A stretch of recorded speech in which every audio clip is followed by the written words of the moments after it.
Assalamualaikum warahmatullahi wabarakatuh. A'udzubillahi minasyaitonir rajim. Bismillahirrahmanirrahim. Alhamdulillahirabbil alamin wassalatu wassalamu ala asyrofil anbiya'i wal mursalin wa ala alihi wa sahbihi ajma'in. Rabbi ishrah li sadri wa yassir li amri wahlul 'uqdatam min lisani yafqahu qawli. First and foremost, I'd like to express my sincere gratitude to Almighty Allah Subhanahu wa Ta'ala, the most gracious, most merciful, and salawat and salam to our beloved Prophet Muhammad SAW. I'd like to welcome our guest, Assistant Professor Dr. Muhammad Nasri, Head of Department of Medical Education from UKM, and he also the honorary lecturer to Kulliyyah of Medicine. Assistant Professor Dr. Ahmad Nor, Deputy Deans of Academic and Industrial Educators. Professor Dr. Jamalludin AB.RAHMAN, Deputy Dean of Postgraduate and Research. Professor Dr. Azmi Md Nor, the Head of Medical Education Unit, Kulliyyah of Medicine. The member of the Kulliyyah participants for these workshops. Give me a great pleasure to join you to welcome everyone to this program. To me, this is a big responsibility on us as as Muslims, and also the academician for the Kulliyyah of Medicine.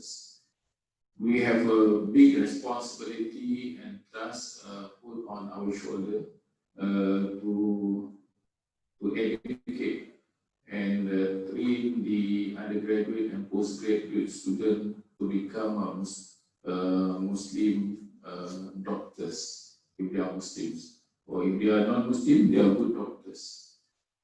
What struck us for the last couple of probably days, weeks, months, and years, looking at the scenario, what happened in our country, we feel very sad. I feel very sad. I think you also share the same thing. What's going on to the people of this country, the citizens, and what has gone wrong with the education systems of the country. Okay, we produce intellects, we produce professionals, we produce graduates. If they are not going to university, also they are supposed to be good citizens of the country. When we talk about good citizens, if they are Muslims, they should be a good Muslims. When talking about what is definition of a good Muslim, they abide to the rules and regulations. They abide to the command of Allah Subhanahu wa Ta'ala, and then they will not be practicing anything that against the teaching of Islam. Okay. If they are in the Kulliyyah, we educate them, we train them, they should be a good Muslim doctor. They are good doctors. Good doctors mean they serve to Allah, inshallah. They know the greatness of Allah. Whatever they do, they know they know that if they do a good thing, they will get a reward from Allah. And if they do a bad thing, they get punishment from Allah Subhanahu wa Ta'ala in whatever specialty of their practices. So these are the things that when talk about the reflective learning, I think it's not a new thing. Actually, it's not a new thing. Even we as a Muslim, every day we are supposed to do introspective, muhasabah, and the word in Arabic. So we have to muhasabah. We have done today from morning until we sleep at night. Okay, what we have done, what a good thing that we have done, what a bad thing that we have done. As a medical doctor, what we have done today, how much good thing we have done to our patient. How do we have our patient? Do we do the right thing to our patients now? Or are we cheating our patients now? Are we not telling the truth to our patients? Okay, these are the things that reflective. What I understand. We want them to understand why they become a doctor, why they become a specialist. Okay, what are their duty? what they are supposed to do, what they are not supposed to do. Okay, last time we are familiar with the word outcome-based learning, the directed learning, targeted objective. All these are familiar with us in terms of what we want to achieve, what we want to produce from the graduates, the undergraduate and postgraduate that we have. That's why, as Prof Azmi clearly stated, that there's many verses in the Quran that talking about reflective. Okay, reflective. Even we are asked to see in the surah, in the verse, remember the alam tara kaifa fa'ala rabbuka bi ashabil fil alam. Tidakkah kamu melihat? Why not you see what happened to the tentera bergajah? So what happened? This is basically a reflective learning. So we learn the punishment given by Allah to the tentera, to the army of elephants. So these are the things that Allah reflective learning. There's so many. It's not new term. The only thing the West has taken this and put that into a better word, called it reflective. But it is there. Why not you see the star? Why not you see the moon? Why not you see the suns? The creation of the universe. And so they are all reflective. They are reflective. That's how we had the workshop yesterday. Started on the Myra internal audit yesterday. There are many. Myra is one thing. It's very the glossary is very defined. And Rector mentioned yesterday, we have to look at the intangible values that are not stated. We have to look into the intangible values. How we are going to train our students, either they are undergraduate or postgraduate. That's why looking at the objective today as what has been mentioned by Prof Nadine. So they want to maintain good practice, make improvement where possible, according to Academy of Medicine, Royal College. So I think we have to go beyond that. I think don't confine ourselves just to this definition. We have to go beyond that. We know our strength in IIUM is in the area of Islamic input in medical program. We have that. In UK, we don't have that. We have that. So we have that. It's our strength. We have UNICO. I know they review the UNICO. UNICO will be aligned to the Sejahtera framework. So they are putting that realignment of the UNICO in the Sejahtera framework, new curriculum. And once we have done that, we have to relook at our IMP curriculum again, whatever. If there's a duplication, we need to do something. This kind of pronouncing to relook into that. Although we just review the IMP curriculum about 2 years ago, just 2 years. But now with the new directive, we have to relook after we settle with the UNICO and the Sejahtera framework. So these are the things that we have to go beyond that. And we have UNICO, we have IMP. This is our strength. This is our strength. So how to make this program impactful? This is ours. This is us. So we have to look into this. If you think anything that you can tell me that from we have to add in. Because yesterday, even in the Senate meeting last week, we have enough regulation. We have enough law. We have enough textbooks on law. My son made law in year enough. How many pages of what the law regulation, but why people are committing crimes? Okay, why people are committing crimes? Why people are not abiding the law? Even is there. So these are things that we have to think what have gone wrong with the education system.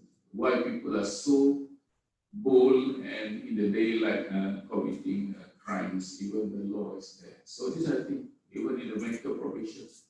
So same thing, if we are not escaping to that. So they think that the intangible that we have to look into. So how to make the curriculum able to produce a good Muslim doctor. I just mentioned the reflection empowers medical student and doctor in training to develop greater insight and self-awareness, number one. Identify opportunities to help learning, okay, number two. Number three, improve practical at individual and organizational level. I add number four, to produce good Muslim doctors.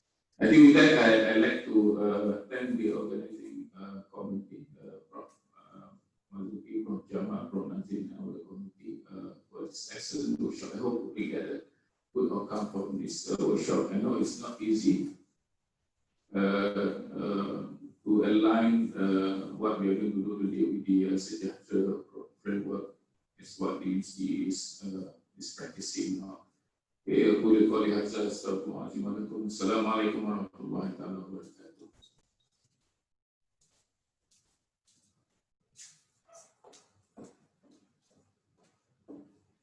Thank you, Prof Azmi. So now I'd like to invite Prof Jamal to give all of us the overview of IIUM Sejahtera framework. Basically, this is the framework that initiated this workshop. Thank you, Prof Jamal.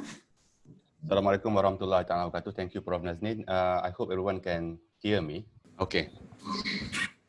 Bismillahirrahmanirrahim. So actually the whole idea of us having this workshop is to do or to learn about reflective practice. So I would like to try my best to explain what is academic sejahtera framework. Actually this slide prepared for postgraduate study, but I believe it's also applicable to undergraduate study. So why we do this? Because we need to reflect why we are here, like what Dean Prof Azmi mentioned just now, and what is our purpose in Kulliyyah of Medicine, our purpose in this world. Everything with regard to sejahtera framework rooted from falsafah pendidikan kebangsaan. I have to speak this in Malay because even the rector himself mentioned that there is no way for us to be able to translate falsafah pendidikan kebangsaan into English, because especially the word sejahtera there. So I just read it once. Pendidikan di Malaysia adalah satu usaha berterusan ke arah memperkembangkan lagi potensi individu secara menyeluruh dan bersepadu untuk mewujudkan insan yang seimbang dan harmonis dari segi intelek, rohani, emosi, jasmani berdasarkan kepercayaan dan kepatuhan kepada Tuhan. Usaha ini adalah bagi melahirkan rakyat Malaysia yang berilmu pengetahuan, berketerampilan, berakhlak mulia, bertanggungjawab dan berkeupayaan mencapai kesejahteraan diri serta memberi sumbangan terhadap keharmonian dan kemakmuran keluarga, masyarakat dan negara. So, falsafah pendidikan negara is already been in our country for many years. It actually the trust of all the education system in Malaysia as well as in UAE. And rectors also combine falsafah pendidikan negara with education as a human right UNESCO. I will not going to detail out how it was derived, but basically the outcome would be 5 pillars of education, which is learning to know, learning to be, learning to live together, learning to do, and learning to transform oneself and community. This requires a lot of explanation. I myself is quite new to this, even though I've been teaching for more than 20 years. But this is something that good for us to go back and look at all this philosophy. Even though we are in medicine, philosophy is something which is for us is very superficial. But if we think very deep, it will help us to understand the meaning of our duty as a lecturer or teacher, inshallah.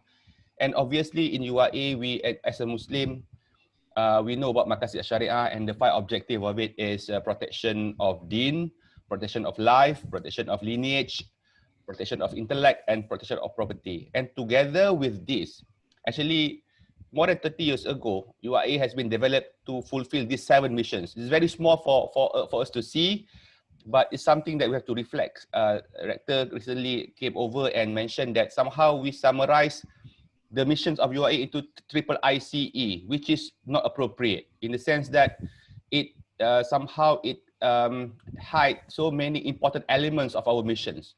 So rectors are asking all of us to look back and reflect our own true missions and align it with the 7 missions of URA, because in the 7 missions of URA, it contains of everything with regard to falsafah pendidikan kebangsaan, with regard to education, UNESCO education 5 learning to do and learning all the learning principle.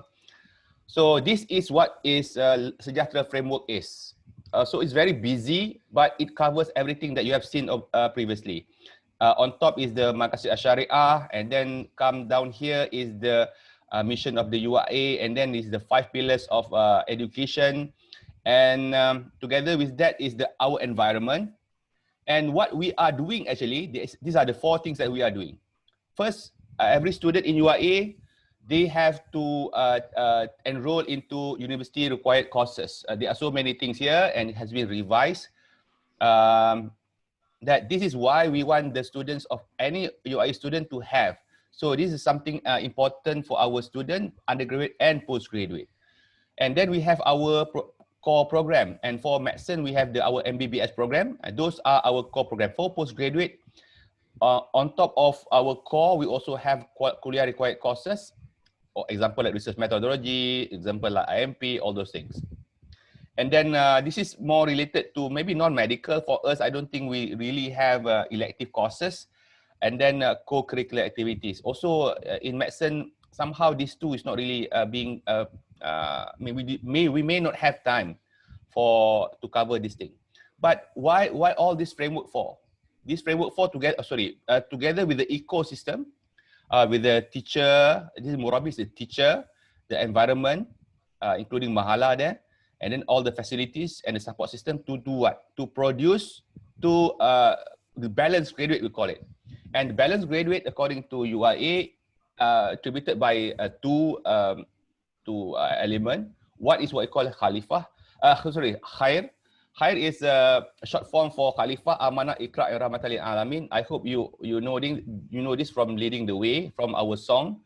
So, and then this is also rooted from Jerisa. Jerisa is when Dr. Johdi presented or summarizes the gist of Islamic education philosophy first world conference on Muslim education in 1977 in Mecca.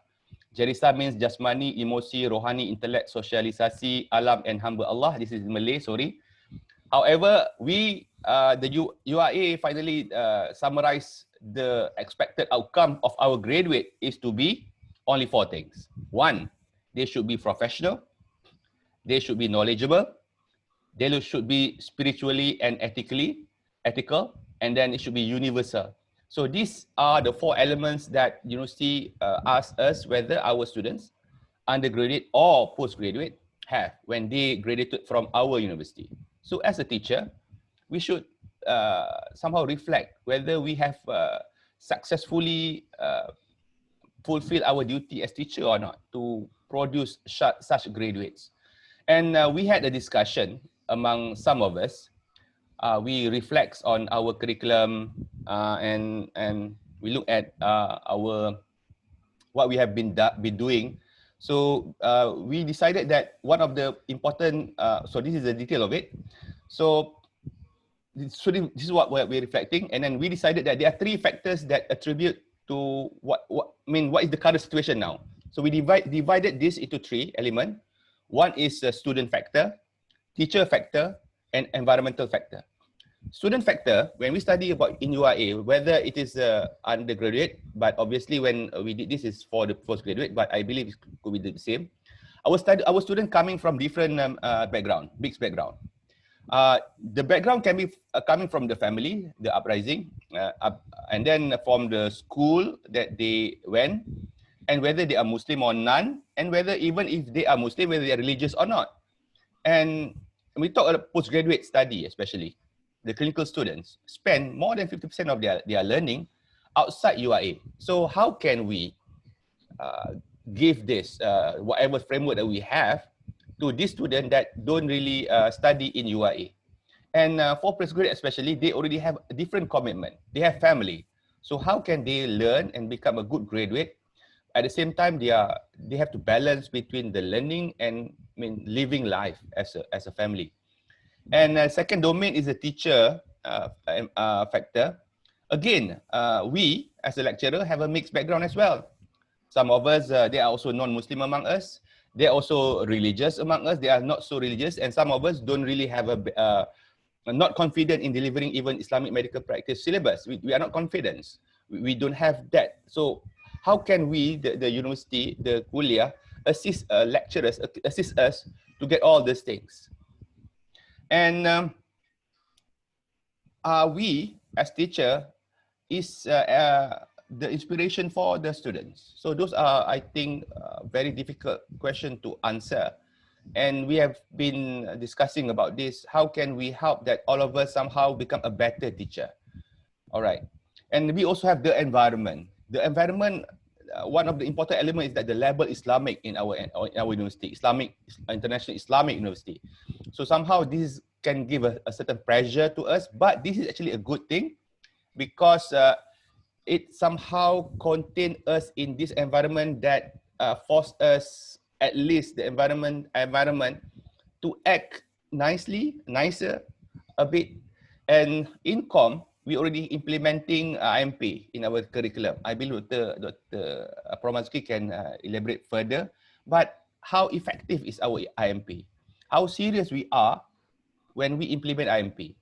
When we are a lecturer, there's another lecturer giving IMP. Don't you want to know how they deliver IMP and how can, whether this IMP really help us and help the student as well?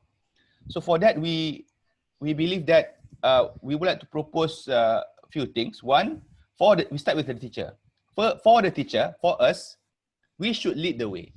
We should lead by example. And then to do that, we should start with the right intention. And we should aim, eventually, we hope that our journey can bring us to become a murabi. We can't claim ourselves to be a murabi. We never be able to do so. But I hope that along the way, we are able somehow to become a murabi to inspire students. And then for that matter, we need help to get the necessary knowledge.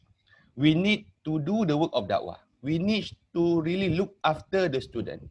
Not that they just become a good doctor, a good specialist, but they are also able to become a good Muslim. And for that matter, to achieve all these things, we need to do muhasabah or reflective practice. I hope I got the definition correct. Maybe after this, our expert can correct me. Number two is regard to our student. Here I put here is PG, but I believe it's also similar to undergraduate. We start with the right intention still. The students should come in and start with the right intention. And then for that matter, they need to reflect.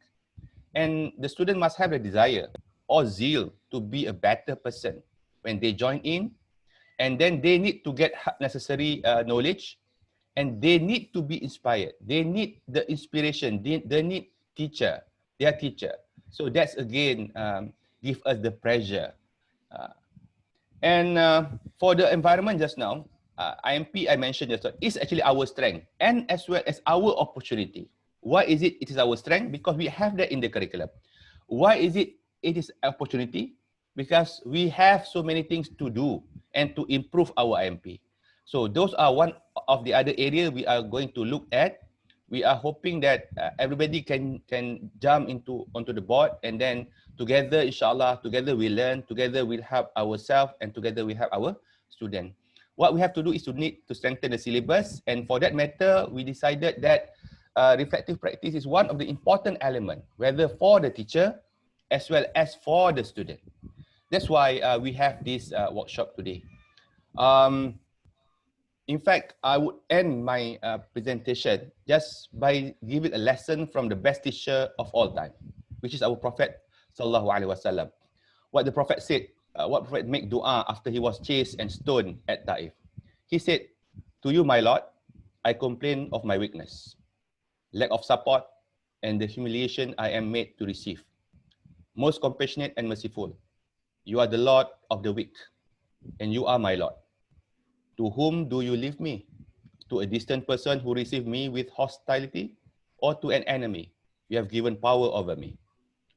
As long as you are not displeased with me, I do not care what I face.